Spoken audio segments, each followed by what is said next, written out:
কৃষ্ণ রায়ের উপর যেভাবে গাড়ি তুলে দেওয়া হয়েছে এটি অত্যন্ত দুঃখজনক, ন্যক্কারজনক, অনভিপ্রেত। কারণ একজন পথচারী, তিনি ফুটপাতের উপর, সেখানে গাড়ি তুলে দেওয়া হয়েছে।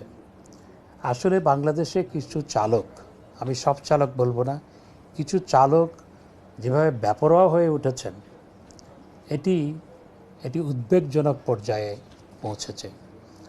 এবং আমি মনে করি এজন্য আমাদের সবাইকে সচেতন হওয়া প্রয়োজন। এবং আমি বাস ট্রাক মালিক সমিতি, শ্রমিক ইউনিয়নগুলোকেও অনুরোধ জানাবো যাতে করে কোনো চালক ব্যতিরেকে হেল্পারের হাতে যেন গাড়ির স্টিয়ারিং যেন তুলে দেওয়া না হয়। এবং সবাই মিলে সরকারি লক্ষ্যে কাজ করছে, বিআরটিএ কাজ করছে।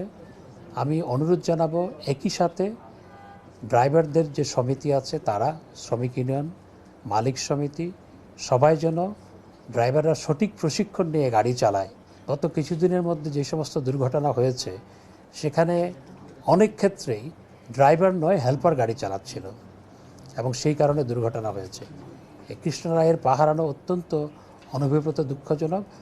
যার কারণে বা যাদের কারণে এগুলো হচ্ছে তাদের বিরুদ্ধে আসলে দৃষ্টান্তমূলক শাস্তি হওয়া প্রয়োজন। সরকার সেই লক্ষ্যে কাজ করছে।